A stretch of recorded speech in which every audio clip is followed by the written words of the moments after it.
हम थोड़ी सी discussion start कर रहे हैं जो कल हमारा बजट आया।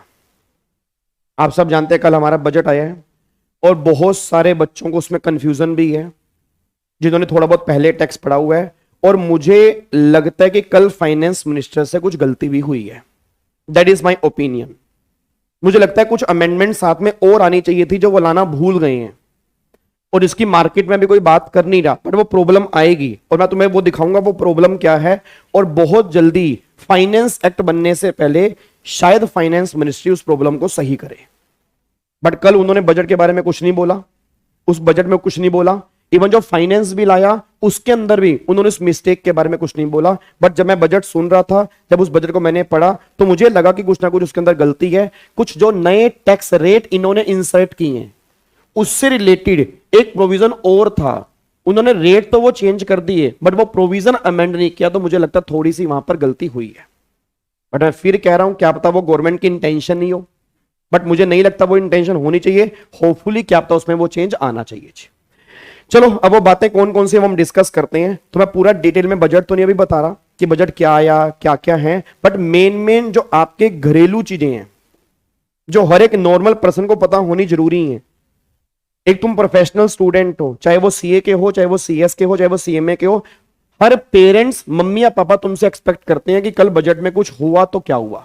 जैसे कल मेरे फादर ने मुझे कॉल किया बजट आते ही, विवेक क्या हुआ, तो उनकी एक एक्सपेक्टेशन है कि शायद मैंने बजट सुना होगा, जबकि मैंने लाइव बजट नहीं सुना क्योंकि मेरी क्लास खत्म हुई सुबह, उसके बाद फिर मेरी प्रोफेशनल की क्लास थी, तो प्रोफेशनल की मेरी खत्म हुई 12:30, तब तक टैक्स का बजट ऑलमोस्ट खत्म हो चुका था। फिर मैंने दोबारा से वो जो लाइव उनकी रिकॉर्डिंग तो होती है उस बजट को सुना, एनालाइज किया, उनका फाइनेंस बिल पढ़ा, तब जाके मैंने पढ़ा।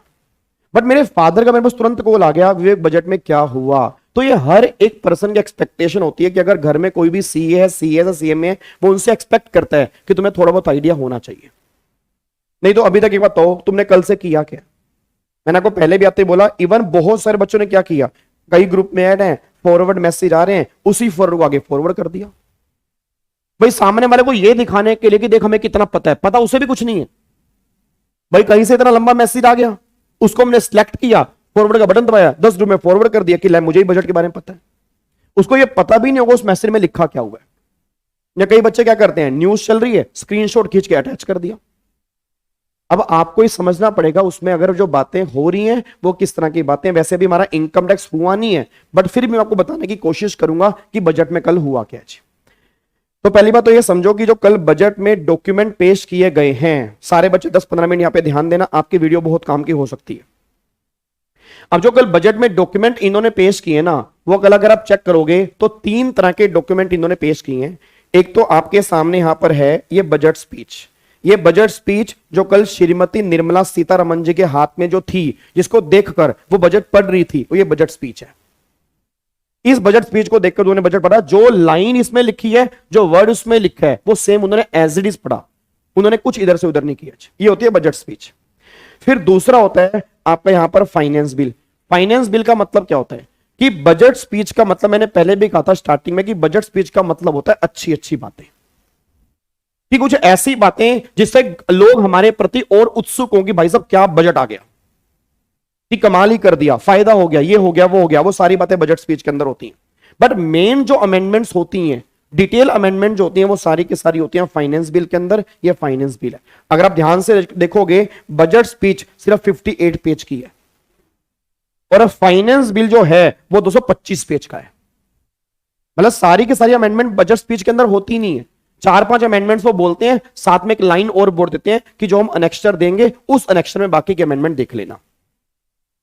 फिर एक डॉक्यूमेंट गवर्नमेंट और रिलीज करती है, तो बहुत सारे बच्चों को नहीं पता होता, वो होता है की फीचर्स ऑफ बजट 2024-25, कि उस बजट के क्या की फीचर्स हैं, मतलब मेन बातें उसमें कौन सी बोली गई हैं, ये भी गवर्नमेंट इशू करती है। ये एक तरह का क्रक्स है, ये एक तरह की समरी है कि उन्होंने बजट में कल क्या बोला। ये भी गवर्नमेंट की वेबसाइट के ऊपर होता है। ये तीनों पीडीएफ आपके मैं ग्रुप में भी डाल दूंगा, अगर आपको सेव करने हो आप सेव कर सकते हो। अच्छा, अब मैं मेन पॉइंट के ऊपर आ रहा हूं, जो मेन बातें मुझे बतानी है।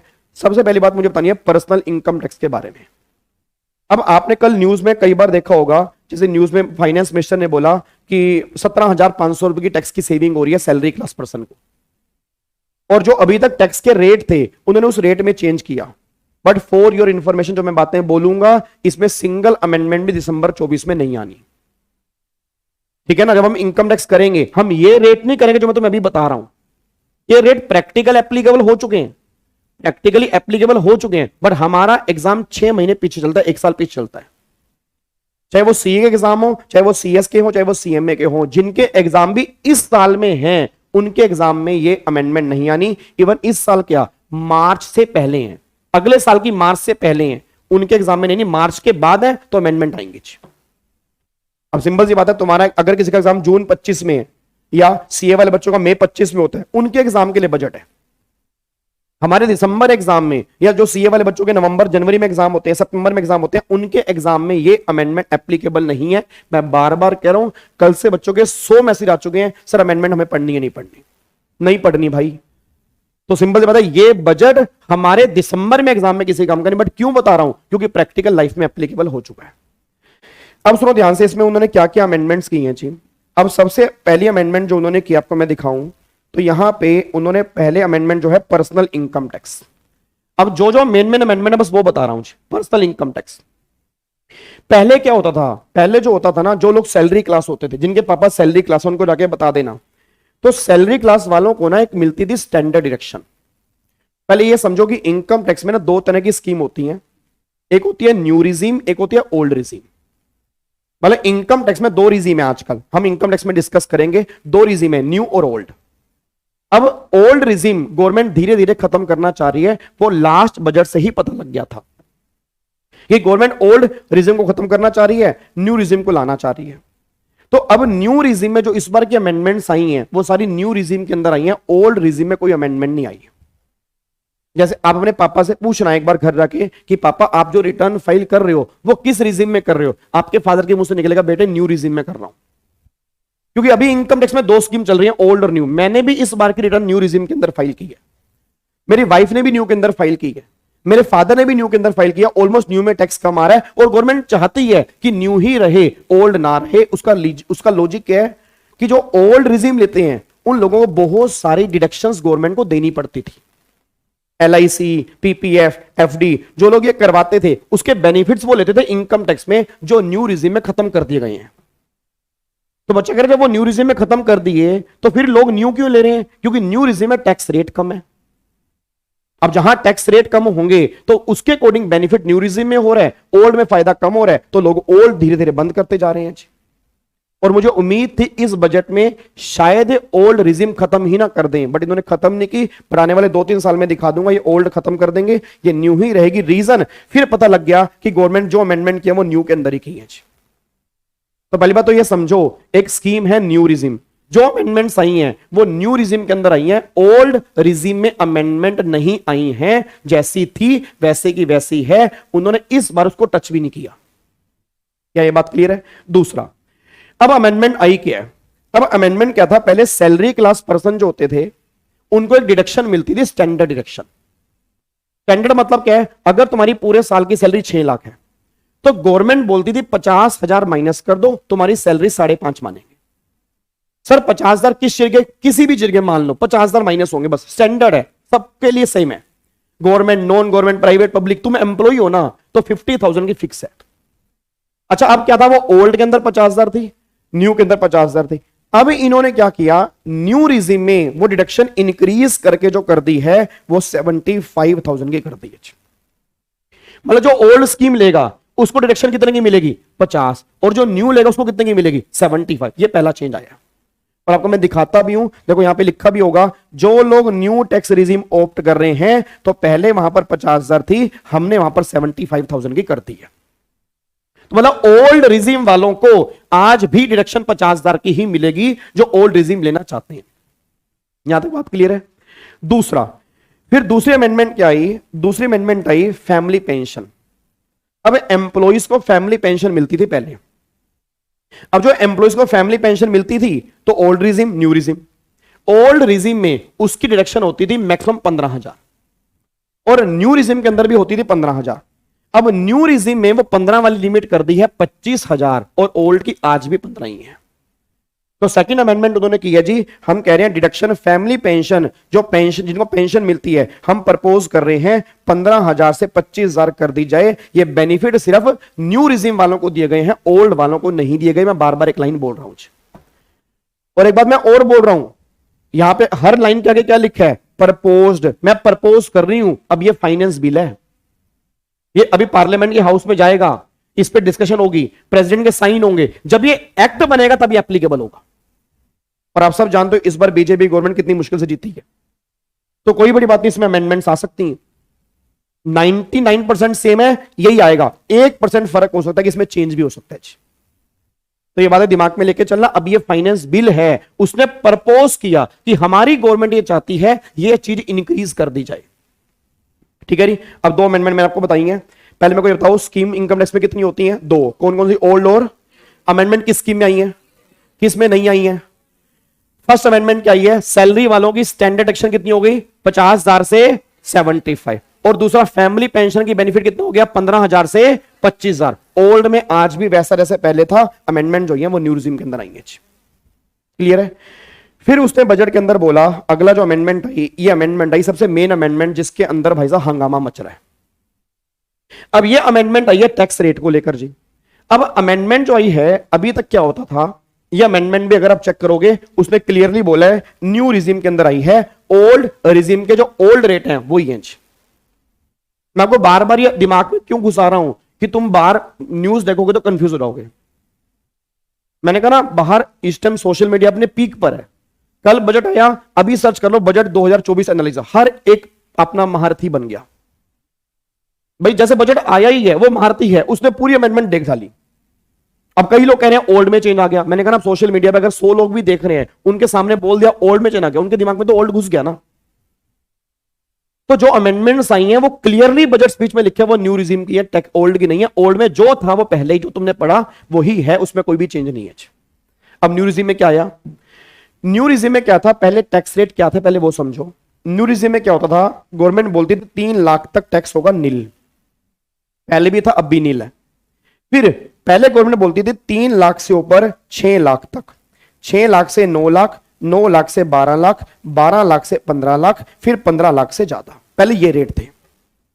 फिर यहां पर गवर्नमेंट बोलती थी 5%, 10%, 15%, 20% और 30%। ये रेट पहले एप्लीकेबल थे, अभी जो हमें पढ़ने हैं दिसंबर के लिए वो ये रेट पढ़ने हैं, वो नहीं पढ़ने हैं। तो 3 लाख तक नील, 3 से 6 5, 6 से 9 10, फिर अपना 9 से 12, 12 से 15, मतलब 3-3 लाख का गैप था। अब गवर्नमेंट ने कहा हम बेनिफिट देना चाहते हैं कुछ और न्यू स्कीम वालों को, ताकि लोग न्यू स्कीम और ले। क्या बेनिफिट दिया? 3 लाख तक नील। अब 3 से 6 की बजाय कितना कर दिया? 3 से 7 लाख तक 5%। अब सोच के बताओ, 1 लाख की लिमिट और बढ़ा दी। क्या न्यू वालों को फायदा होगा नुकसान होगा? फायदा। पहले 6 लाख तक कितने परसेंट था? 5। अब 7 लाख तक कितने परसेंट है? तो 1 लाख बढ़ गया ना, ये फायदा दिया। फिर 7 लाख से लेके 10 लाख तक 10%। चेक करो, पहले 9 लाख तक 10% था, अब 10 लाख तक 10% है, तो फायदा हो गया। फिर 10 लाख से 12 लाख तक 15%, जो पहले 9 से 12 पर 15 था, अब 10 से 12 पर 15 है। फिर 12 से 15 पर 20, पहले भी 12 से 15 पर 20 ही था। और अगर 15 से ऊपर कमाओगे 30 है, अब भी 30 है। तो फर्क जो आया है, फर्क सिर्फ इन 3 केस के अंदर फर्क आया है, बाकी नीचे वाले 2 आज भी सेम है। ठीक है। अच्छा, अब इससे उन्होंने क्या बोला कि 17,500 रुपए का टैक्स बचेगा। अब किसी को यह कैलकुलेशन समझ नहीं आ रही, 17,500 रुपए टैक्स कैसे बचेगा भाई? बचेगा, फाइनेंस मिनिस्टर ने बोला है तो बचेगा। गलत तो नहीं बोला होगा? देश की फाइनेंस मिनिस्टर है, लोगों को निकालना नहीं आ रहा, बस लोगों को निकालना नहीं। मैं यहां नहीं कह रहा फाइनेंस मिनिस्टर से गलती हुई है, ये तो बिल्कुल सही बोला, इसमें कोई दिक्कत ही नहीं है। अब ये कैसे बचेगा वो बता रहा हूं एक एग्जांपल के थ्रू। मान लो अभी एक आदमी की इनकम सैलरी में है 15,75,000, मान लेते हैं एक पर्सन है, उसको सैलरी मिलती है 15,75,000।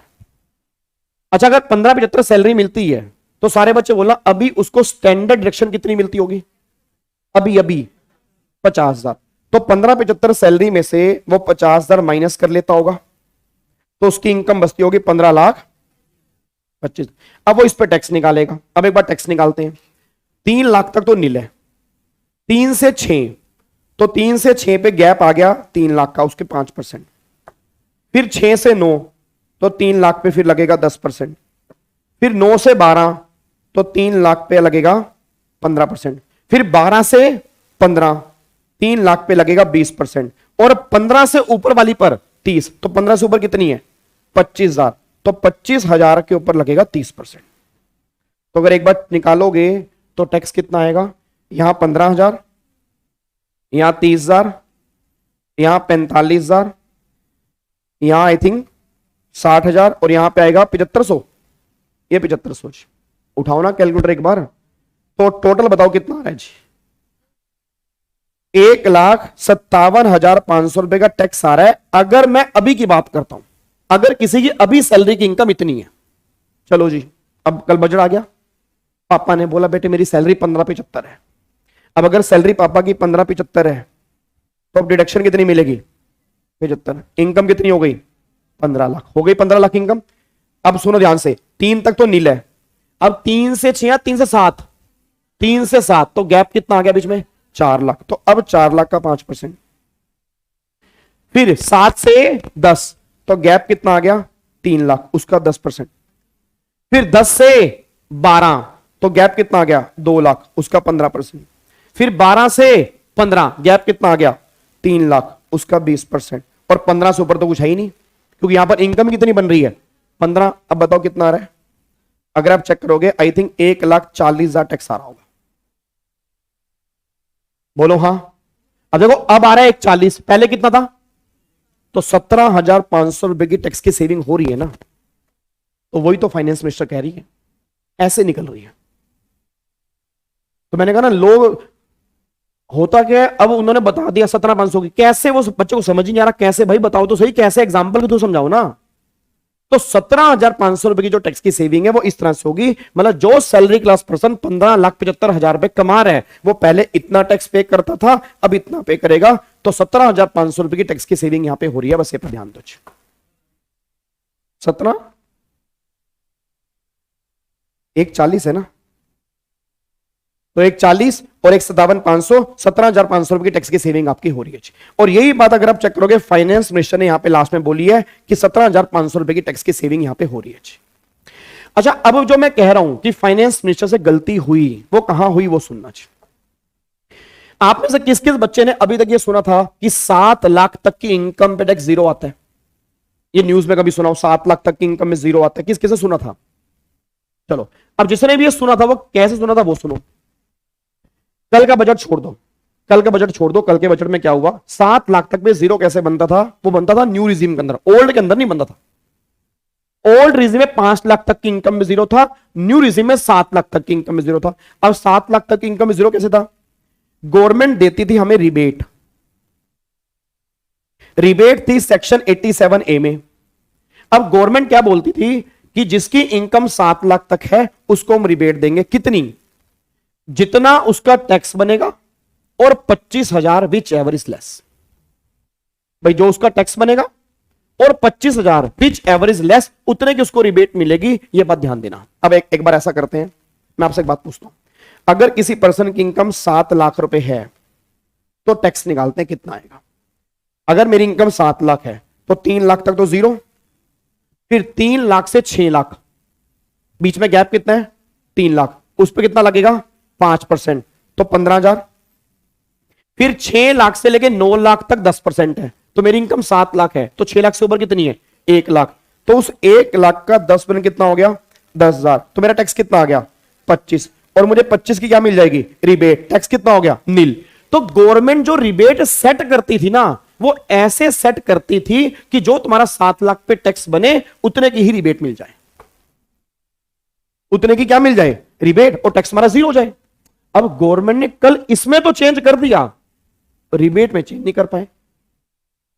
मैंने कल पूरा बजट पढ़ा, उसमें चेंज नहीं किया, ठीक है। अब फिर मेरे को लगा फाइनेंस बिल में होगा, मैंने फाइनेंस बिल उठाया। अगर मैं फाइनेंस बिल खोलता हूं तो अगर मैं चेक करता हूं यहां पे अमेंडमेंट्स किस किस सेक्शन में आई हैं, तो अगर मैं चेक करता हूं amendments in section 87 capital A, अगर मैं देखूं तो 87 कैपिटल ए में सेक्शन 80 के बाद सीधा इन्होंने चेंज किया सेक्शन 92 सीए में, 87 के बीच में है ही नहीं। अच्छा प्रॉब्लम क्या है सुनो ध्यान से, अब प्रॉब्लम क्या है, सारे बच्चे बोलना, अब जिसकी इनकम 7 लाख है, गवर्नमेंट अभी भी यही कहती है 7 लाख तक की इनकम पर 0 है। बट अब प्रॉब्लम क्या आ रही है, आज अब कोई 7 लाख कमा रहा है तो अब 7 लाख पे कितना टैक्स बनेगा, 3 लाख पे नील। अब 3 लाख से नील तो 3 से 7 पर कितने परसेंट हो गया, 5। तो बीच में गैप कितना आ गया, 4 लाख का 5% कितना हो गया, 20,000। तो मेरे अकॉर्डिंग अब रिबेट 20 की मिलनी चाहिए, क्योंकि 20 और 25 अगर मैं वही रिबेट मानूं, 20 और 25 लेस कितना बन गया, 20। तो रिबेट मेरे को 20 की, 7 लाख पे 0 हो गया। तो कहीं ना कहीं अब तो 7 लाख से ऊपर वाली इनकम पर भी रिबेट मिल रही है। नहीं यार, ये बात समझ यार, आप ये बात समझ पा रहे हो। आज अगर एक पर्सन मान लो 7 लाख 10,000 कमा रहा है, इमेजिन करते हैं 7 लाख 10,000 कमा रहा है, ठीक है जी। तो अगर वो 7 लाख 10,000 कमा रहा है तो 3 लाख तक तो नील, 3 से 7 4, उसका 5% कितना आ गया, 20। फिर 7 लाख से 10 लाख तक कितने परसेंट है, 10%। तो 7 लाख से ऊपर कितने हैं, 10,000। उस 10,000 का 10% कितना हो गया, 1,000। चेक करो कितना आ गया, 21,000। और रिबेट की लिमिट कितनी है, 25। ये भी 0 हो गई। नहीं यार, ये बात समझ यार। तो अगर 25,000 की हम रिबेट रहने दें तो आप चेक करो कहीं ना कहीं इनकम 7 लाख से ऊपर भी 0 होती जा रही है।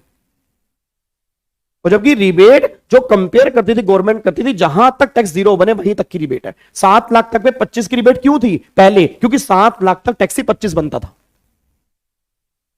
पहले रिबेट थी 12,500 5 लाख तक, क्योंकि 5 लाख तक टैक्स बनता ही 12,500 था।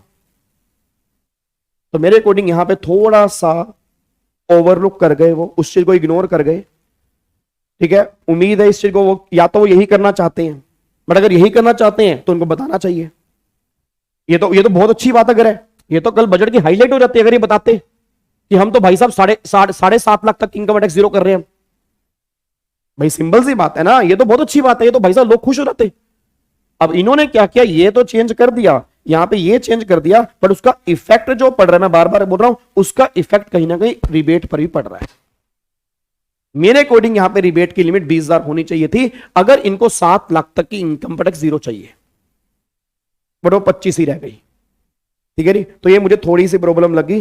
होपफुली उसको जल्दी सही करेंगे या फाइनेंस एक्ट में सही करेंगे। मैंने कहा ना अभी क्या है, ये बिल है, अभी तो इसमें डिस्कशन होनी है, या इसकी कोई वो क्लैरिफिकेशन लाएंगे। बट मैंने तुम्हें बता दिया कि इसकी क्या इंप्लीकेशन थोड़ी सी हो रही है कि अब 7 लाख के ऊपर वाली इनकम पर भी टैक्स 0 हो रहा है, जो बहुत अच्छी बात है। अगर ऐसा है तो गवर्नमेंट को हाईलाइट करना चाहिए कि हम 25 की ही रिबेट देंगे, हमने रिबेट में चेंज नहीं किया। जबकि मेरे अकॉर्डिंग कोरस्पोंडिंग चेंज वहां पे आना चाहिए। बट अगर इन्होंने फाइनेंस बिल में 87A में कोई अमेंडमेंट नहीं की तो रिबेट अकॉर्डिंगली अभी 25 जा रही है जी। क्या बात समझ में आ रही है। और बाकी और भी छोटे मोटे चेंज आए हैं, शायद आपने सुना हो कि आपका शॉर्ट टर्म कैपिटल गेन पहले 15% था, 20% हो गया, हर केस में नहीं, कुछ केस में। लॉन्ग टर्म कैपिटल गेन पर पहले 10% टैक्स था, अब 12.5% हो गया। भाई साहब मार्केट की तबाही मचा दी कल। सर ट्रेडर क्या तो हो गया काम, कल एसटीडी के रेट बढ़ा दिए। जो लॉन्ग टर्म कैपिटल गेन पहले 1 लाख एग्जाम्प्ट होता था, वो अब 1,25,000 कर दिया। वहां थोड़ा फायदा दिया बट अल्टीमेटली रेट बढ़ा दिया। और कई चीजों में कैपिटल गेन में इंडेक्सेशन मिलती थी, इंडेक्सेशन खत्म कर दी। तो कल मिडिल क्लास फैमिली को क्या मिला बजट से, कल एक मिडिल क्लास फैमिली या लोअर क्लास फैमिली को क्या मिला, 3 चीजें मिली। बुरा मत देखो, बुरा मत कहो और बुरा मत सुनो। बस ये चीज आपने बजट के बाद करनी है कि किसी के बारे में बुरा नहीं कहना, बुरा सुनना भी नहीं और बुरा देखना भी नहीं है। ये चीजें मिली है बस। तो अल्टीमेटली कुछ ऐसा कोई बम्पर चीज नहीं आ गई। न्यू रिजिम को इन्होंने प्रमोट की है, सैलरी क्लास को थोड़ा सा फायदा दिया है। अदरवाइज जो लोग इन्वेस्टमेंट करते हैं LIC PPF UPF की, उन्होंने कहा करते रहो, उसका हम कोई बेनिफिट अब नहीं देना चाहते। ओल्ड रिजिम लेनी है तो ले लो, ओल्ड में फायदा ही नहीं आ रहा आजकल जी।